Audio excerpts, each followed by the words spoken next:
안녕하세요. 하반기 성경 공부 두 번째 시간 시작하도록 하겠습니다. 우리 지난주 첫 시간에서는 히브리서 개관과 그리고 이제 1장, 2장 말씀 보았는데 히브리서라고 하는 이 편지는 저자가 누구인지는 알 수 없지만 그 저자가 이제 유대교와 기독교 사이에서 이제 좀 고민하고 방황하고 있는 그 유대 그리스도인들을 좀 붙잡고 그들이 계속해서 믿음 안에 머물기를 좀 권하기 위해서 강권하기 위해서 쓴 편지였다. 이렇게 좀 말씀을 드렸고 그 유대인들을 그렇게 강권하기 위해서 1장과 2장에서는 예수님과 천사를 비교하며 예수님은 천사보다 더 아름다운 이름을 가진 분이니 아들이라는 이름을 가지신 분이니 예수를 붙잡자 이렇게 이야기를 했었습니다. 이게 1장, 2장의 내용이었는데 3장을 시작하면서 이 저자는 이제 1장과 2장의 내용을 좀 바탕으로 해서 이렇게 독려합니다. 그러므로 함께 하늘의 부르심을 받은 거룩한 형제들아 우리가 믿는 도리의 사도이시며 대제사장이신 예수를 깊이 생각하라 하죠. 이 그러므로는 앞에 1장과 2장의 내용을 받는 것인데 말씀드린 것처럼 예수는 천사보다도 더 높고 아름다운 이름 하나님께로부터 아들이라는 칭호를 받으신 분이니 그러니 우리가 예수를 깊이 생각하자. 유대교와 기독교 사이에서 방황하는 일을 이제는 멈추고 온전히 기독교의 참된 그 신앙 가운데 머물자 이렇게 권면하는 겁니다.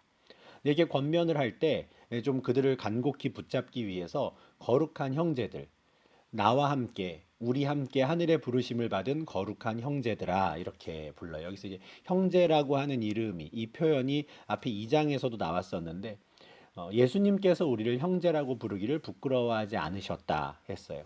거룩하게 하시는 이 2장 11절인데 거룩하게 하시는 이는 예수님이시고 거룩하게 함을 입은 자들은 예수님으로 말미암아 이제 거룩하다 일컬음을 받은 이제 백성들을 말하죠. 근데 예수님이나 이제 우리들 거룩함을 입은 성도들이나 다 한 근원 다시 말해서 같은 하나님께로부터 났다라는 거예요. 예수님께서 이 땅에 오셨을 때 사실 하나님을 아버지라고 불렀던 유일한 분이 예수님이셨는데 이제 그 예수님께서 제자들에게 기도를 가르쳐 주시면서 하늘에 계신 우리 아버지여라고 너희도 기도해도 된다 하셨죠. 예수님도 하나님을 아버지라고 부르고 제자들도 하나님을 아버지라고 부르는. 그래서 예수님께서는 당신의 제자들을 자신과 같은 형제로 여기셨어요. 그걸 부끄럽게 여기지 않으셨다는 거예요. 오히려 모든 일에 있어서 그 형제들과 같이 되셔서 그렇게 해서 자비하고 신실한 대제사장, 그 형제가 된 백성들의 죄를 속량하셨다. 이렇게 이제 2장 17절과 18절이 마무리가 되었었죠. 이 사실을 기억하며 거룩한 형제들아 우리가 예수를 깊이 생각하자 이렇게 3장 1절에서 말하는 거예요. 근데 우리가 그 예수의 형제가 될 수 있었던 출발이 뭐라고 합니까? 하늘의 부르심을 받은 것이었거든요. 로마서 8장 30절에서 사도 바울도 우리가 하나님의 백성이 될 수 있었던 것은 하나님의 부르심이 있었기 때문이다 이렇게 말해요. 하나님께서 태초에 천지를 창조하실 때 미리 예정하신 교회 공동체가 있습니다. 그리고 그 교회 공동체에 정하신 가운데 그 공동체에 속할 자들을 한 사람 한 사람 부르시는 거죠. 그 부르심에서부터 시작되는 게 이제 우리의 출발, 우리가 의롭다함을 얻고 또 하나님 백성 되는 것 출발인데 이것을 상기시키는 겁니다. 우리가 함께 하늘의 부르심을 받았다. 이제 히브리서는 유대인들을 위해 쓴 편지다 보니까 하나님이라는 이름보다는 오히려 그들의 마음을 좀 편하게 해주기 위해서 하늘이라는 표현을 쓰는데 우리가 하나님의 부르심을 받은 거룩한 형제가 되지 않았느냐. 그러므로 우리가 믿는 도리의 사도이시며 대제사장이신 예수를 깊이 생각하자. 예수님을 지금 두 가지의 직분으로 이야기를 합니다. 우리가 지금 믿고 있는 도리의 사도. 그러니까 사도라는 말은 보냄을 받은 자라는 건데 하나님께로부터 보냄을 받아서 우리에게 도를 가르쳐 주신 분 이런 뜻이고요. 그리고 두 번째 직분은 대제사장인 거죠. 지금 사도와 대제사장 이 두 직분으로 예수님을 설명하는데 우리가 신약 성경을 통해서 확인할 수 있는 예수님의 사역을 크게 좀 삼중직이라고 표현을 합니다. 왕이시며 제사장이시며 선지자이신 이게 기름 부음 받은 자라고 우리가 표현을 할 때 예수님은 왕이시다. 예수님은 제사장이시다. 예수님은 선지자시다라고 하는데 요 삼중직에 빗대어서 한번 생각을 해보면 사도는 아마 선지자에 좀 가까운 것일 겁니다. 보냄을 받은 자라는 뜻인데 예수님께서 하나님께로부터 보냄을 받아서 이 땅에 와서 도를 가르치신 거죠. 선지자의 역할인 겁니다.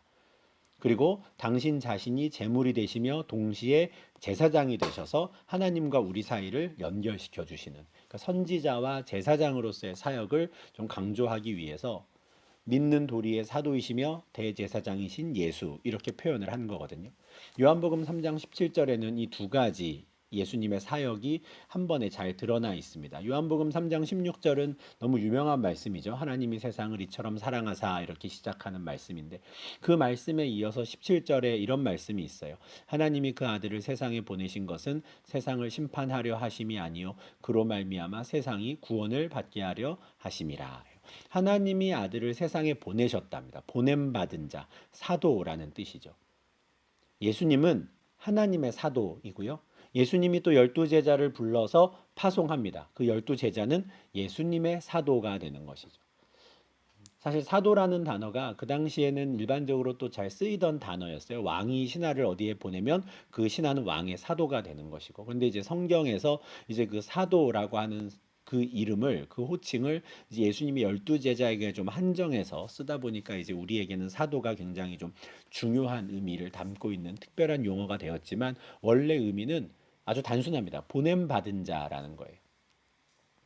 그래서 하나님이 그 아들을 세상에 보내셨다라는 건 그 아들이 하나님의 사도가 되었다는 거예요.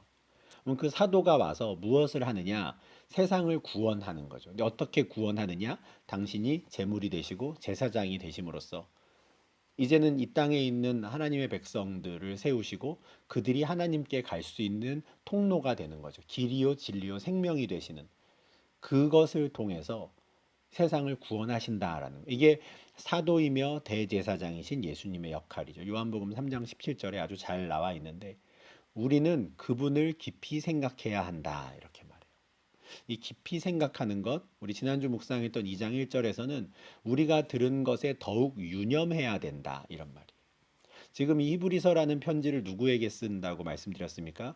유대인으로 살고 있었는데, 유대교에 충실하게 살고 있었는데, 어느 날 예수에 대한 복음을 듣고 이제 기독교로 개종한 사람들. 근데 개종해서 살다 보니까 유대교는 로마 제국의 공인받은 종교인 반면에 기독교는 아니었거든요.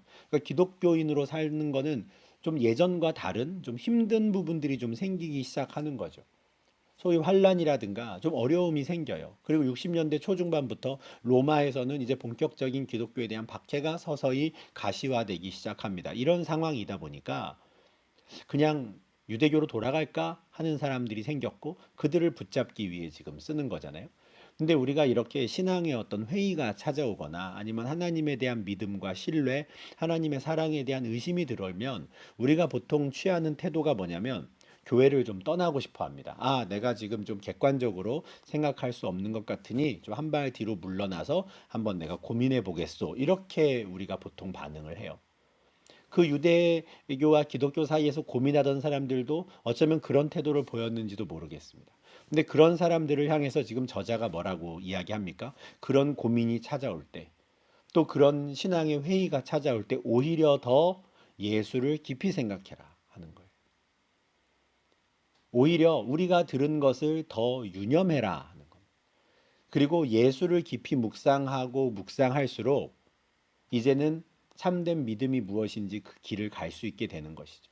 왜냐하면 신앙의 회의가 찾아올 때에는 내 눈에 보이는 이 현상에 자꾸 시선을 빼앗기게 되는데, 이제 예수를 묵상하다 보면 이제는 오히려 내가 매몰되어 있었던 이 현실의 문제를 오히려 한 발짝 뒤에서 볼 수 있는 것이죠. 그리고 예수의 삶이 어땠는지를 들여다보게 되는 거예요. 예수님은 하나님이 보낸 사도인데 그 사도가 와서 고난당하고 죽으셨거든요. 아, 그러면 내가 이 땅에서 그리스도인으로 살면서 이런 환난과 어려움이 있는 건 당연한 것이겠구나를 또 받아들일 수 있는 것이죠. 예수를 깊이 묵상하면 묵상할수록. 더군다나 예수님께서는 이 땅에 오셔서 고난당하고 죽으시는 그 삶을 사시면서도 신실하셨어요. 끝까지 순종하셨죠. 이게 2절부터 4절에 있는 말씀입니다. 그는 자기를 세우신 이에게 신실하시기를 모세가 하나님의 온 집에서 한 것과 같이 하셨으니 그는 모세보다 더욱 영광을 받을 만한 것이 마치 집 지은 자가 그 집보다 더욱 존귀함 같으니라. 집마다 지은 이가 있으니 만물을 지으신 이는 하나님이시라. 예수님께서 이 땅에 오셔서 얼마나 신실하셨는지를 한번 생각해 봐라. 그분은 당신을 보내신 자기를 세운 분에게 아주 신실했다. 충직했다. 어느 정도의 신실함이었느냐? 모세와 같을 정도다 해요. 지금 모세와 예수님을 비교하죠. 1장과 2장에서는 천사와 예수님을 비교했는데 모세가 하나님의 온 집에서 한 것처럼 신실했다. 모세가 어느 정도로 신실했길래 이렇게 이야기하는가? 민수기 12장 6절부터 8절에서는 하나님께서 직접 모세가 얼마나 신실한 종이었는지를 이렇게 말씀하세요. 내 말을 들으라. 너희 중에 선지자가 있으면 나 여호와가 환상으로 나를 그에게 알리기도 하고 꿈으로 그와 말하기도 하거니와 내 종 모세와는 그렇지 아니하니 그는 내 온 집에 충성함이라. 그와는 내가 대면하여 명백히 말하고 은밀한 말로 하지 아니하며 그는 또 여호와의 형상을 보거든을. 지금 이 민수기 12장에서는 모세의 리더십에 좀 문제 제기를 하는 사람들이 나타나거든요. 이스라엘 사람들 중에. 예. 너만 하나님의 종이냐? 우리도 하나님의 종이다. 이렇게 말하는 사람들을 향해서 하나님께서 직접 말씀하시는 거예요. 내 말을 잘 들어라. 너희 중에 선지자를 내가 세워서 그 선지자를 통해서 내가 너희에게 말했다. 근데 그 선지자에게 내가 나의 뜻을 전할 때에는 환상을 통해서 알리기도 하고 꿈을 통해서 말하기도 했다. 그런데 내 종 모세는 다르다. 그는 내 온 집에 충성된 종이었기 때문에 나는 모세와는 다르게 대화를 나누었다는 걸. 모세는 직접 나를 대면하여 본 자고 얼굴과 얼굴을 마주했고 환상이나 꿈처럼 은밀하게 말하지도 않았고 아주 명백히 말했다. 그리고 그는 나의 형상을 본 자다. 아주 하나님께서 대놓고 직접적으로 모세는 다른 어떤 선지자보다도 충성된 나의 종이다. 그래서 내가 모세에게만큼은 내 형상을 나타냈고 내 얼굴을 나타내었다라고 말씀하실 정도로 모세는 정말 충성스러운 사람이었습니다. 신실한 사람이었어요. 근데 지금 저자는 이 정도의 신실함을 가진 모세를 지금 예수님과 비교하며 예수님도 모세만큼 신실하셨다 해요. 요한복음 5장 30절에는 이 땅에 오신 예수님께서 내가 아무것도 스스로 하지 않는다 하시거든요. 하나님의 아들인데 하나님의 아들이 이 땅에 오셔서 어느 것도 내가 마음대로 하지 않는다. 왜냐? 나는 사도로서 보냄을 받은 자로서 나를 보내신 분의 뜻대로 하려고 했기 때문에 나는 스스로 하지 않았다. 얼마나 신실한 모습입니까? 만약에 예수님께서 당신을 보내신 하나님의 뜻대로 하지 않고 내 마음대로 했다. 이러면 문제가 생겨요. 근데 갈등하고 고민하고 근심하는 가운데에도 예수님은 끝까지 나를 보내신 분의 뜻대로 하려고 하셨어요. 제일 그게 잘 나타나는 때가 언제입니까? 겟세마네에서 기도하실 때였죠. 예수님께서 원하시는 바가 무엇인지를 말씀하시지만 고집 부리지 않으십니다. 내 뜻대로 마시고 아버지의 뜻대로 되기를 원합니다. 그만큼 신실하셨던 거예요. 모세만큼이나 신실하다 해요. 그런데 똑같이 모세와 예수님이 신실하다라고 했을 때 당연히 예수님은 모세보다 더 영광을 받아야 한다 이렇게 말해요. 왜냐? 예수님은 그 집의 주인이니까. 집마다 지은 자가 있는데 만물을 지으신 분은 하나님 아니시냐? 그런데 요한복음 1장 1절부터 3절에서 뭐라고 합니까? 태초에 말씀이 계시고 그 지은 것이 하나도 말씀이 없이는 된 것이 없는데 그 말씀이 곧 하나님이시라. 이 말씀이 육신이 되어 이 땅에 오셨을 때 예수라고 불렸던 거잖아요. 그러니까 지금 이 저자가 말하고 싶은 거는 모세가 이 땅에 와서 신실했던 거 참 대단하지만 모세는 종으로서 그 신실한 일들을 했던 건데 예수님은 다르다는 거예요. 이 세상의 창조주이시며 하나님의 아들이신데 그럼에도 불구하고 그분이 그 권위를 내세우지 않고 이 땅에 오셔서 똑같이 모세가 그랬던 것처럼 똑같이 신실했다는 거예요. 그는 만유의 상속자이시고 그로 말미암아 모든 세계가 지어졌지만 그 권위를 내세우지 않으시고 권한을 주장하지 않으시고 똑같이 모세만큼이나 신실했다. 그러면 누가 더 높으냐? 누가 더 영광을 받아야 하느냐라는 거예요. 모세는 5절 6절입니다. 장래에 말할 것을 증언하기 위하여 하나님의 온 집에서 종으로서 신실했어요. 앞으로 일어날 일들에 대해 예언도 하고 증언도 했는데 참 잘한 일입니다. 모세는. 그런데 모세의 신실함은 종으로서의 신실함이라는 종으로서. 이 종으로서라는 단어가 중요한데 바울은 고린도전서 3장 5절에서 방금 우리가 읽은 이 말씀과 굉장히 비슷한 맥락의 말씀을 전합니다. 그런즉 아볼로는 무엇이며 바울은 무엇이냐? 그들은 주께서 각각 주신 대로 너희로 하여금 믿게 한 사역자들이니라. 아볼로든 바울이든 다 그냥 하나님의 사역자들이야 이렇게 말을 하는 건데, 이 성경에 보시면 사역자들이라고 하는 단어 앞에 숫자가 표시되어 있고 그 숫자 밑에 이제 각 줄을 보시면 또는 집사들 이렇게 돼 있어요. 이 사역자들로 번역된 단어가 이제 집사들인 거죠. 아볼로는 바울은 다 집사들이다. 여기서 말하는 집사는 이제 우리가 교회에서 직분으로 말하는 장로, 권사, 집사의 그 집사가 아닙니다. 여기서 말하는 집사는 이제 버틀러들이에요. 우리가 말하는 버틀러. 그냥 그 집에서 일하는 말 그대로 집사들, 종들이라는 거죠. 바울이 지금 고린도 교회 성도들이 막 아볼로파, 게바파, 바울파 나눠져 갖고 막 싸우니까 우리 아무것도 아니다 말하는 거거든요. 바울이나 아볼로나 베드로나 다 그냥 하나님의 집에서 일하는 집사들이다. 그냥 하나님이 예수 그리스도께서 시키시면 시키시는 일을 하는 거지. 너는 씨앗을 뿌려라. 너는 물을 줘라. 그러면 우리는 그냥 그 일을 하는 것뿐이지. 우리 아무것도 아니. 우린 종이니까. 근데 너희들은 왜 우리를 떠받드냐? 이게 이제 고린도전서에서 하는 말인데, 지금 히브리서 3장에서 이 저자가 하는 말도 같은 거예요. 유대교에서 그렇게 떠받드는 모세 참 대단하지. 그러나 그는 종으로서 신실했다. 그런데 예수는 이제 곧 하나님의 집을 상속받을, 담당하게 될 아들로서 신실하게 종과 같이 하셨다는 거예요. 그러니 모세가 영광 받을 게 아니라 하나님의 아들 예수께 우리가 영광을 돌려야 한다. 이 말을 하고 있는 것이죠. 그리스도는 아들이시라는 거예요. 우리 지난주에 보았잖아요. 1장 4절과 5절에 있습니다. 예수는 천사보다 훨씬 더 아름다운 이름을 얻었어요. 그 이름이 뭡니까? 내 아들. 어느 천사도 이런 말을 들어본 적이 없어요. 마태복음 3장 17절에서는 하나님께서 직접 선포하셨죠. 예수님께서 세례 받으실 때 이는 내 사랑하는 아들이요. 변화산에서도 산에서 변화되셨을 때에도 한 번 더 말씀하시고 직접적으로 하나님이 얘가 내 아들이야 이렇게 선포를 하셨단 말이에요. 그런데 그분이 이 땅에 오셔가지고 마치 모세가 신실했던 것처럼 아들이 이 땅에 와서 마치 당신이 종이 된 것처럼 신실했다라는 것. 구약 시대 때에는 모세와 같은 선지자들을 통해 다양하게 말씀을 하셨지만 마지막 날에는 아들을 통하여 우리에게 말씀하신다 했는데 이 땅에 오신 그 아들이 마치 구약의 선지자들처럼 종처럼 신실하셨다라는 거예요. 그러니 사람의 눈에 보기에는 모세나 예수나 다 신실하니 뭐 모세도 섬기고 예수도 섬기지 뭐. 사실 유대교의 상황이 그렇죠. 모세나 예수나 다 선지자 오케이. 그러나 우리의 믿음은 그렇지 않습니다. 우리의 믿음은 무엇입니까? 예수는 하나님의 아들이심에도 불구하고 이 땅에 오셔서 종과 같이 신실하셨다. 이게 우리의 믿음이에요.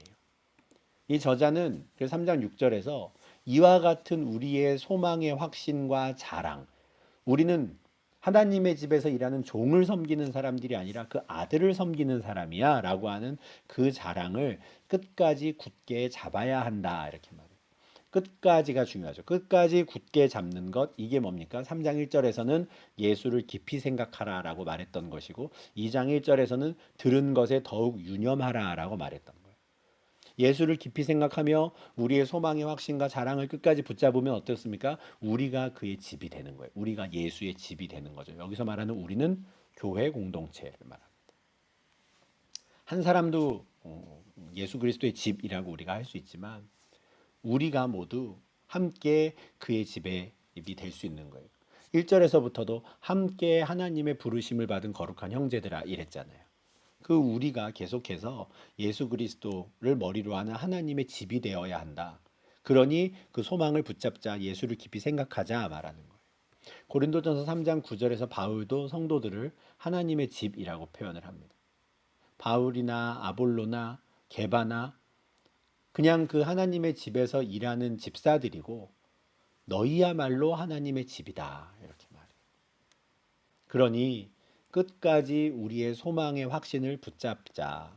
흔들리지 말자. 믿음을 포기하고 유대교로 돌아가는 이런 거 하지 말자. 지금 당부하는 것이죠. 7절부터 9절에서는 구약 성경을 인용하며 이 고민하고 있는 유대 그리스도인들을 붙잡습니다. 그러므로 성령이 이르신 바와 같이 오늘 너희가 그의 음성을 듣거든 광야에서 시험하던 날에 거역하던 것 같이 너희 마음을 완고하게 하지 말라. 거기서 너희 열조가 나를 시험하여 증험하고 40년 동안 나의 행사를 보았느니라. 이 구절이 특이한 것은 구약 성경을 인용하면서 그 구약 성경을 성령이 이르신 것 이렇게 표현을 하거든요. 어느새 초대교회 성도들은 성경이 성령 하나님의 감동으로 기록된 하나님 말씀이라고 표현을 하기 시작한 거예요. 디모데후서 3장 16절이죠. 모든 성경은 하나님의 감동으로 되었다. 베드로후서 1장 21절입니다. 예언은 사람의 뜻이 아니라 성령의 감동하심을 받은 사람들이 받아 말한 것이다. 이게 초대교회 당시에 또 성경에 대한 믿음과 신앙 고백을 볼 수 있는 건데, 구약 성경, 여기서 말하는 성경은 신약 성경이 아닙니다. 아직까지 신약 성경이 확정되기 전이기 때문에 여기서 말하는 디모데후서 3장 16절이나 아니면 3장 7절, 8절, 9절에서 인용하는 이 구절들은 다 구약 성경이에요. 근데 그 구약 성경이 성령의 이르심이다. 성령의 말씀이다. 성령의 감동하심을 따른 것이다. 이렇게 받는 것이죠. 그 성령께서 우리에게 어떤 말씀을 주셨는지 기억하라는 거예요. 어떤 말씀입니까? 오늘 너희가 그의 음성을 듣거든 너희 마음을 완고하게 하지 말라 라고 하셨던 말씀을 기억하라는 겁니다. 오늘, 그러니까 지금 너희가 하나님의 말씀을 음성을 들으면 종의 마음을 가져야 되는 거예요. 고집 부리면 안 되는 겁니다. 예 주인님 그렇게 하겠습니다. 순종하라는 거예요. 근데 과거에는 이 이스라엘의 조상들, 유대인의 조상들은 그렇게 하지 않았거든요. 광야에서 그들이 살 때 그들은 계속해서 마음을 완악하게 해가지고 하나님을 시험하고 40년 동안 하나님이 하시는 일들을 보면서도 계속해서 하나님을 시험하고 그렇게 거역했던 자들이었어요. 대표적으로 출애굽기 17장 7절이죠. 그가 그곳 이름을 마사 또는 무리바라 불렀으되 이는 이스라엘 자손이 다투었으며 또는 그들이 여호와를 시험하여 이르기를 여호와께서 우리 중에 계신가 안 계신가 하였음이더라. 광야 행군을 하다가 이스라엘 백성들이 여호와를 시험했다는 거예요. 진짜 하나님 우리 가운데 계신 거 맞나? 안 계신 거 아니야? 뭐 힘드니까 그랬겠죠. 마실 물이 없고 언제까지 이 행군을 이어가야 할지 기약이 없고 그러니 짜증도 나고 그래서 여호와를 시험했다 할 수 있어요. 인간적으로는 그렇죠. 정말 하나님이 우리 가운데 계시면 우리 사랑하시면 우리가 이런 일을 겪어야 되는 건가? 이런 말 할 수 있습니다. 그런데 문제는 이들이 이렇게 하나님을 시험하고 불평하고 투정 부리는 그때에도 이들 앞에는 구름 기둥과 불 기둥이 서 있었다는 거예요.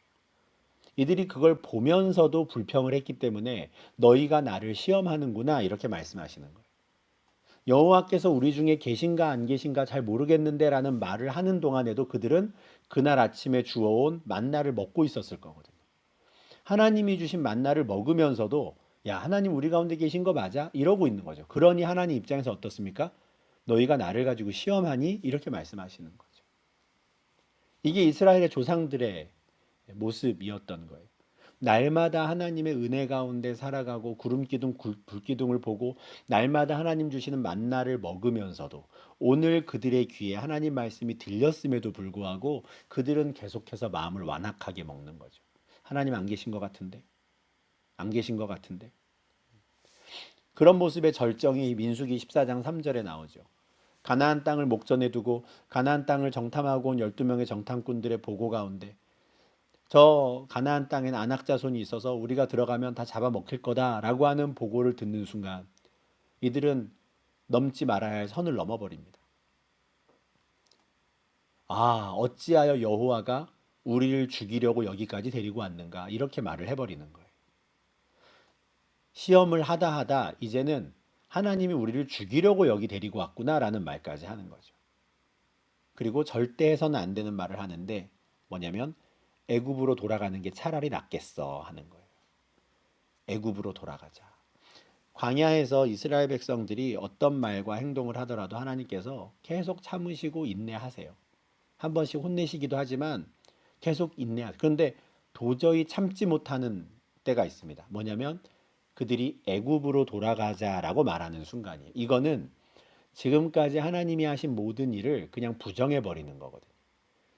애굽 땅에서 10가지 재앙을 내리신 것, 구름 기둥 불 기둥으로 인도하신 것, 홍해를 가르신 것, 날마다 만나로 먹이신 것, 이 모든 일들을 자신들이 받은 은혜를 그냥 헛된 것으로 만들어 버리는 거예요.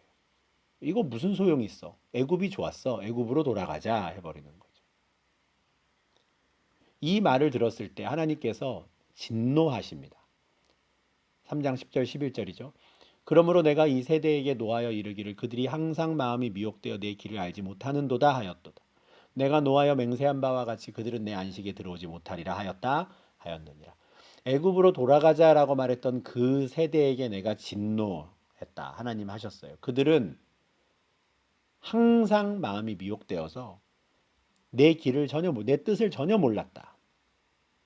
출애굽 1세대를 향해서 하는 말씀이죠. 그래서 그 세대를 향해서 하나님이 맹세하셨어요. 너희들은 절대 내 안식에 들어오지 못하리라. 이런 말을 우리 조상들이 들었다. 우리는 그렇게 하면 안 된다. 지금 이 말을 하는 거거든요. 민수기 14장 22절부터 23절에 애굽으로 돌아가자라고 하는 그 사람들의 말을 듣고 하나님이 이렇게 말씀하세요.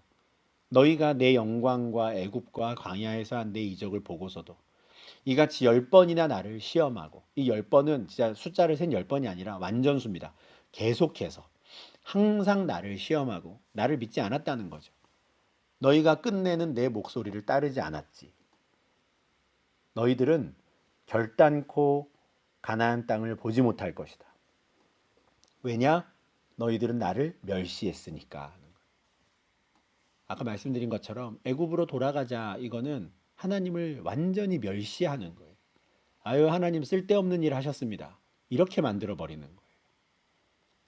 나를 그렇게 멸시하는 자는 절대 그 약속의 땅에 들어가지 못한다. 그 안식에 이르지 못한다. 맹세하시며 선포하시죠.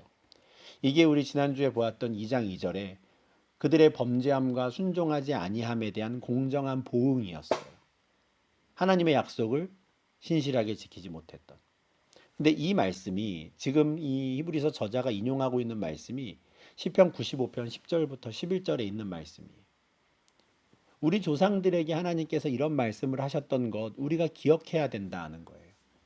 그래서 우리는 똑같은 죄를 범하면 안 된다. 그랬다가는 하나님께서 우리에게 진노해서 우리도 하나님의 안식에 들어가지 못하는 일이 벌어져라고 말하는 겁니다. 지금 이 말을 왜 할까요?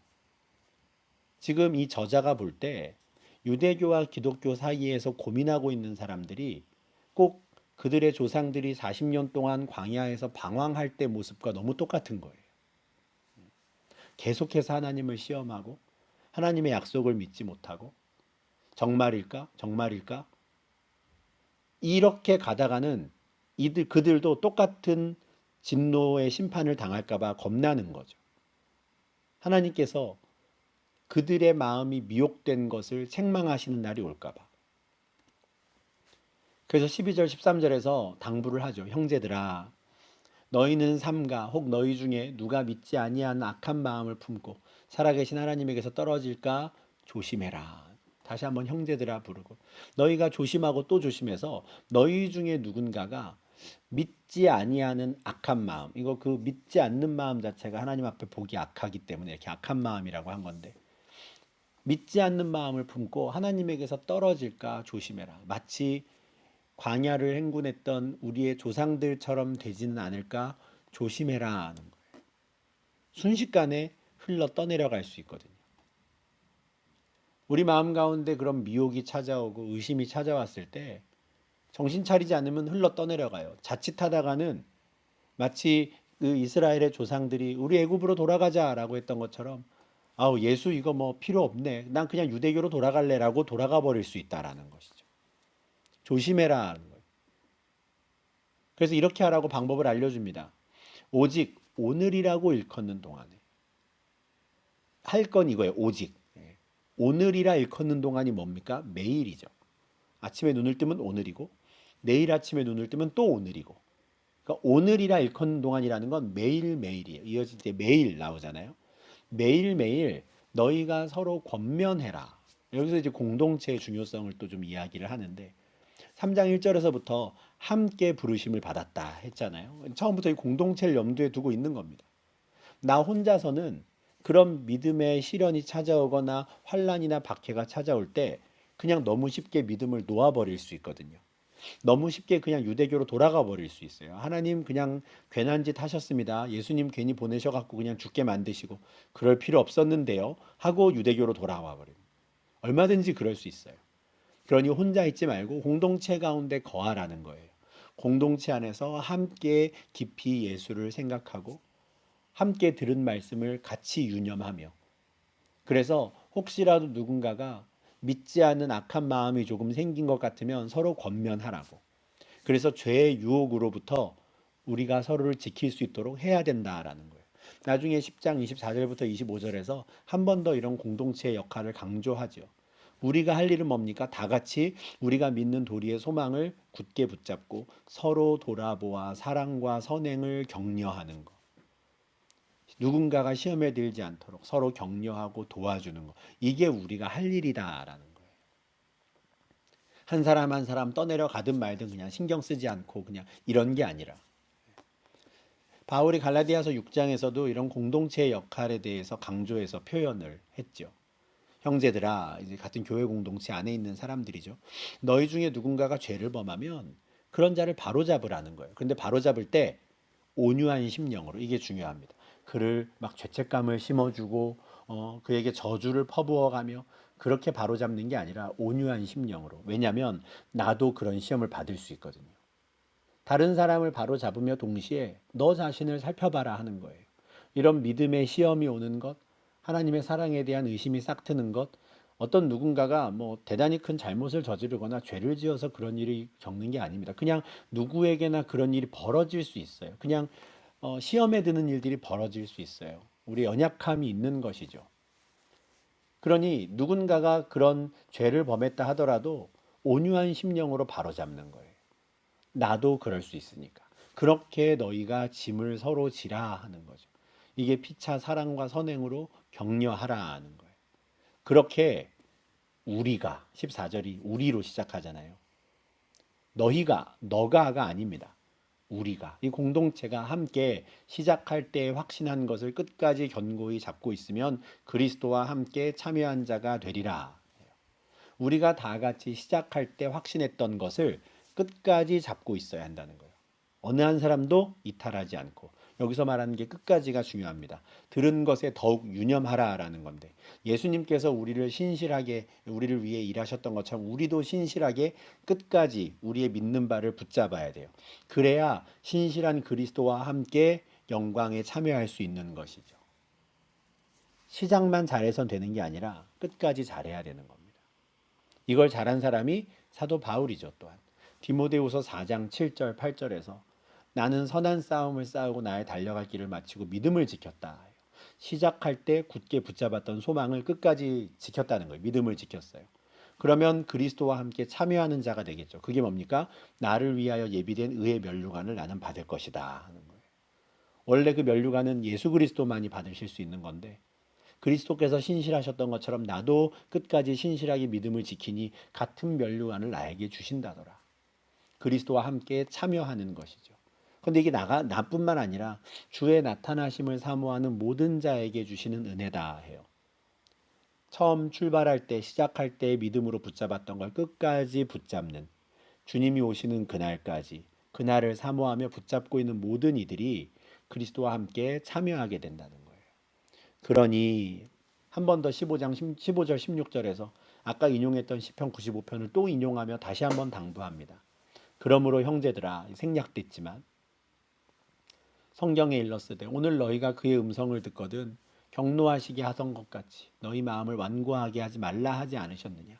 우리 귀에 음성이 들리면 마음을 완고하게 하지 말라. 시편 95편 8절을 또 인용합니다. 왜냐하면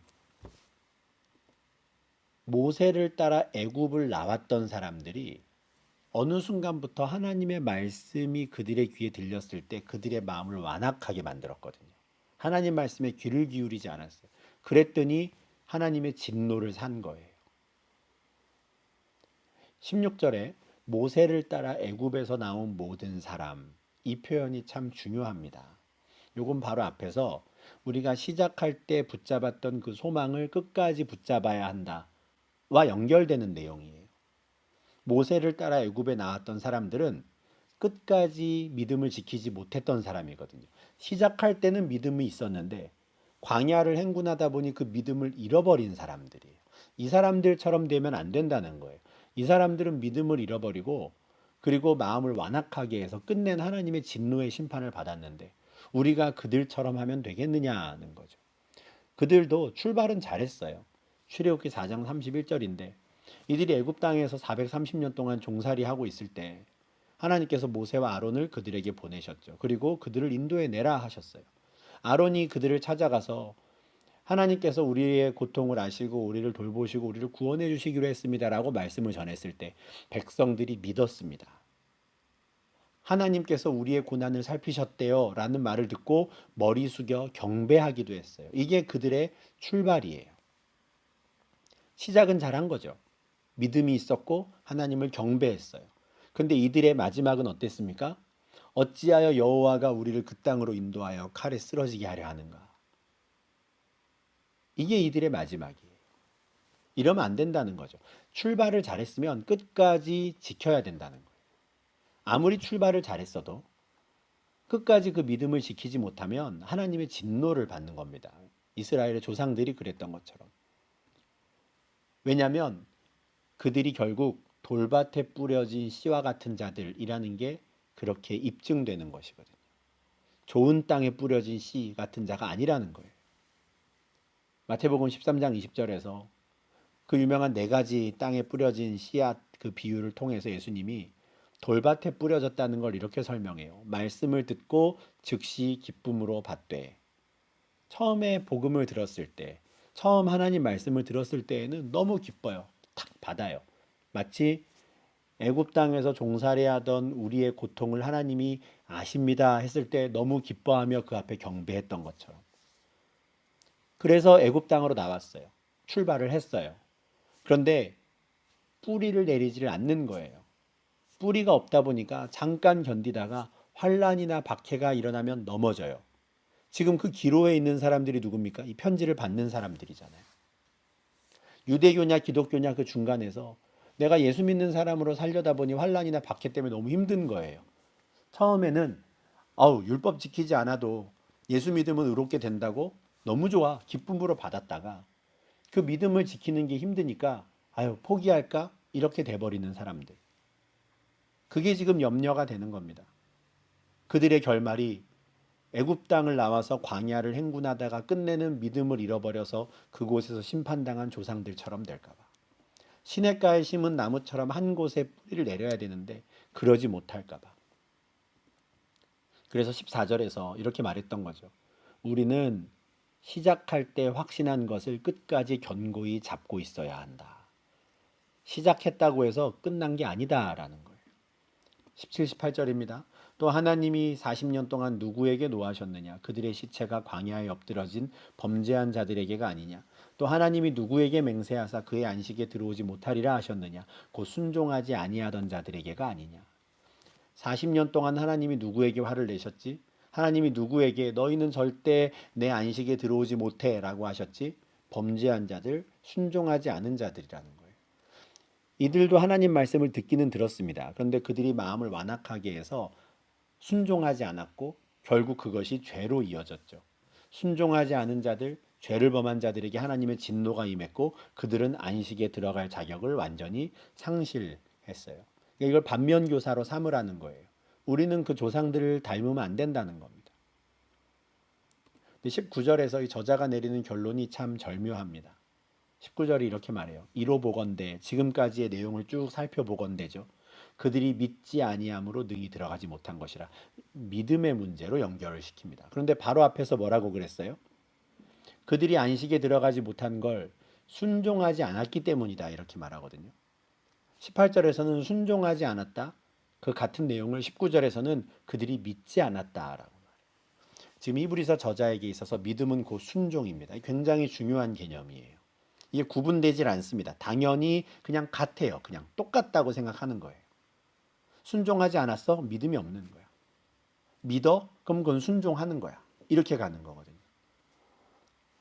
그러니까 출발을 했는데 믿음이 있다고 생각해서 출발했는데 끝까지 도착하지 않은 사람, 순종하지 않는 자들은 믿지 않은 자들이다. 이렇게 연결이 되는 거죠. 야고보서 2장 22절에서 아브라함의 그 행위와 믿음을 이렇게 평가하잖아요. 그의 행함으로 믿음이 온전하게 되었다. 즉 이 내용입니다. 믿지 않는 것은 순종하지 않는 것이다. 믿음은 순종이다. 그리고 그 믿음과 순종이 있는, 믿음의 순종이 있는 자들이 바로 안식에 들어간다. 이렇게 3장을 마무리하고 4장에서 이 안식에 대해서 좀 더 우리가 구체적으로 살펴보게 될 겁니다. 히브리서 3장에서 이 저자는 예수님과 모세를 비교해요. 모세와 예수님은 똑같이 신실해. 그런데 차원이 달라요. 아들로서 신실한 것과 종으로서 신실한 건 다르죠. 종은 원래 그 일을 해야 되는 사람이고요. 아들은 굳이 그렇게 안 해도 되는데 이 땅에 보냄을 받아서 한 분인 거예요. 그러니 모세보단 예수가 더 영광 받아야 한다라는 것이죠. 모세가 전해준 율법에도 신실하지 않았을 때 하나님께서 진노하셨는데 아들을 통해 선포되는 그 말씀에 귀 기울이지 않고 그 말씀에 순종하지 않는 자들에게 어떤 진노와 심판을 내릴지 두려워해라 하는 것이고요. 모세를 통해 전해진 율법을 지키지 않음으로써도 안식에 들어가지 못했는데 그 아들을 통해 전해진 말씀에 우리가 순종하지 않는다면 어찌 안식에 들어갈 수 있겠느냐. 그러니 우리는 그 말씀이 우리 귀에 들릴 때 마음을 완악하게 하지 말고 그 말씀을 믿음으로 받고 믿음의 순종으로 나타내야 한다. 그게 우리가 해야 되는 일이지 유대교와 기독교 사이에서 고민하고 마치 객관적인 것처럼 두 종교를 견주고 이럴 때가 아니라는 거예요. 우리가 할 일은 믿는 도리의 사도이시며 대제사장이신 예수를 깊이 생각하는 것. 그래야 흘러 떠내려가지 않는다는 것입니다. 이게 이제 히브리 3장의 강조점이에요. 이 내용을 바탕으로 또 이제 4장에 넘어가서 이제는 모세가 아니라 여호수아와 비교하며 4장에서는 특히 3장 마지막에 언급된 이 안식이라고 하는 이 주제를 계속 좀 이어갑니다. 우리가 4장에 대한 내용은 또 우리 다음 영상에서 계속 이어가도록 하겠습니다.